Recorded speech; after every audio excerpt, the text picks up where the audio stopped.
lower quadrant regional biomechanical examination. Let's have you stand up, patient. All right, let me have you face that way and back up towards me a little bit. There we go. So we're gonna go through, again, range of motion, but this time we're gonna do things a little different. So I'm gonna have you bend forward towards your toes. Good, and back up. And lean, and then lean back towards me. Good. Any change in symptoms with that? No. Come back up. Good. I'm gonna have you bend forward 5 times, okay? So reach down towards your toes and come up.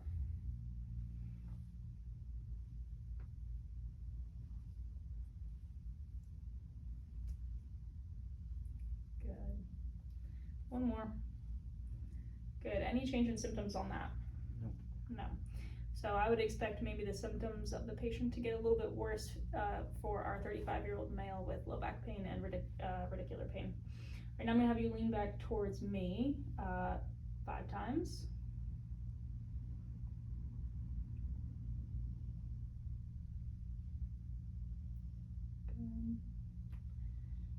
Good.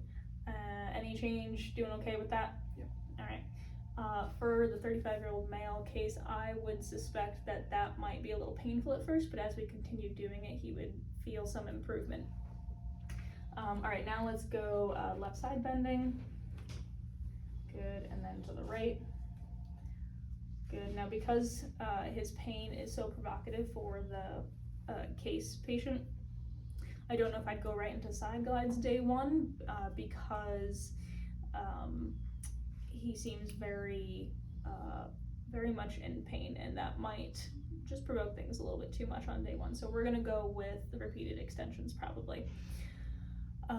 Next, let's have you lay down on your back.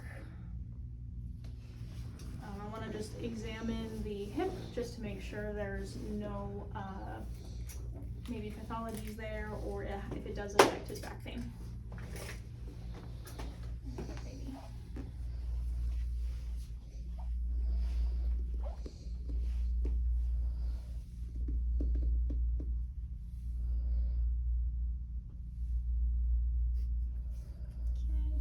How's that on your symptoms, okay? Yeah.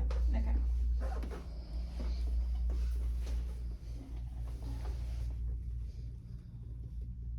tighten the flexion.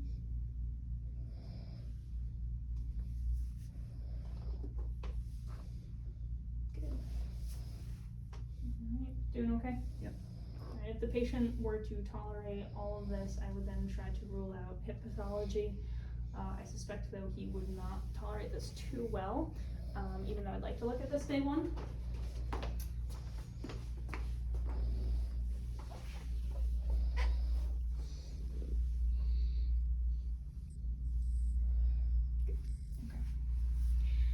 All right, and then I would also like to look at hip extension, although again, I feel like the patient in this case, this 35-year-old male, would not be able to tolerate that very well at first. So we're gonna have to try to do some pain modulation. But regional exam continued with the PIVMs. I'm gonna have you lay on your side facing me to start. Good. And have you come over.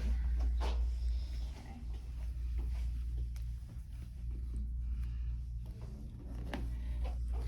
All right, so I have my fingers between his finest processes over here. We're gonna start, there's his PSIS. I'm gonna start at S1 and L5 here with my index and my middle finger. I'm gonna move the legs to assess flexion. Doing okay? Yep. Okay. I'm gonna move up a segment. And up.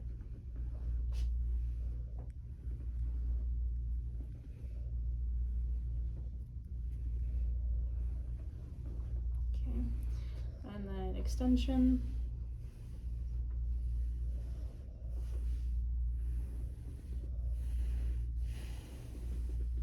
Okay. And I would also do the other side as well. Now, because it's his left side, I would like to then get him onto his left side as well, but I'm just gonna assess a little bit of side bending through the pelvis here. And then rotation top down, I'm getting my left hand on here. And this is an extension, so this is more of a down glide, I feel like, assessment for him, for PIVMs. And then in flexion, we can also do more up glide by getting him into flexion for some levels and assessing that.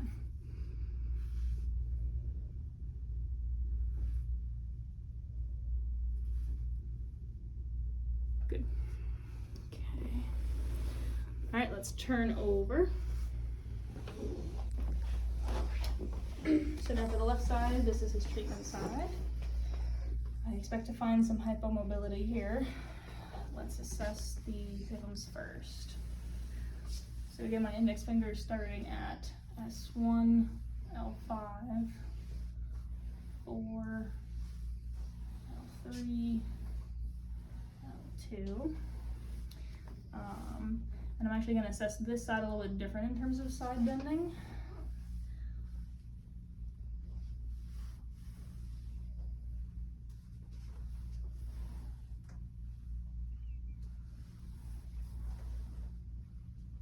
Good. And then I'll bring them into extension rhythms. Okay. So with PIVMs, I'm going to continue to assess on this left side here. Let me have you come a little bit closer to me. Good. All right. So first, go in neutral, and I'm going to assess rotation by stabilizing L5 spinous transverse process to then rotate him to see L4 on 5, and then go to L4, assess L3 on L4, and work my way up the spine there. And then I'm also going to do that in extension, assessing a little bit more down glide, so combo of extension and rotation. L4, 3, 2. So what I'm essentially doing here, grab the spine,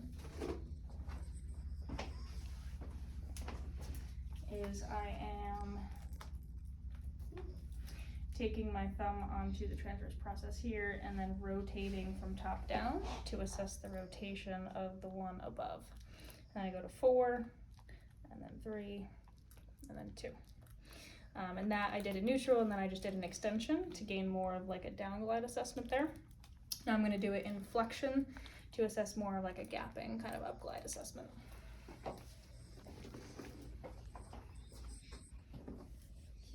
I'm going to flexion.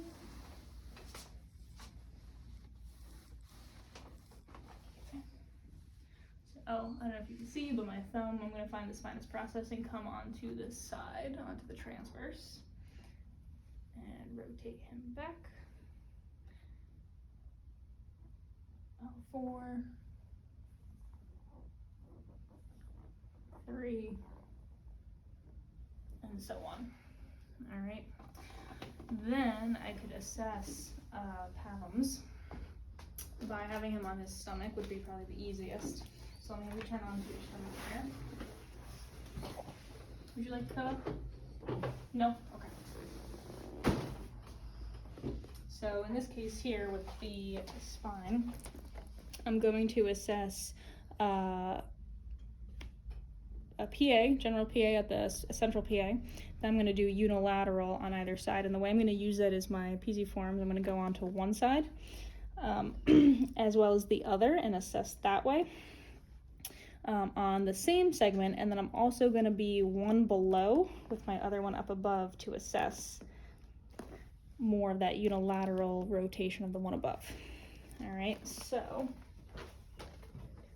let's move this down.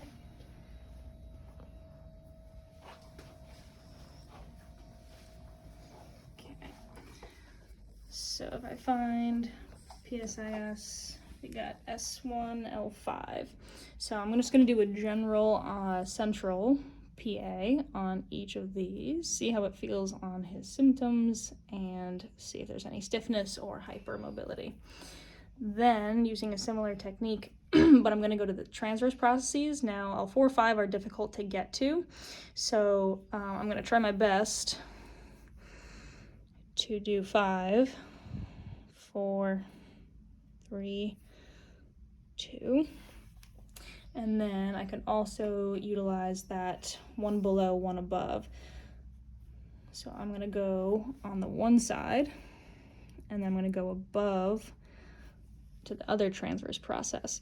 And my lower hand is stabilizing, and only my upper hand is providing that PA.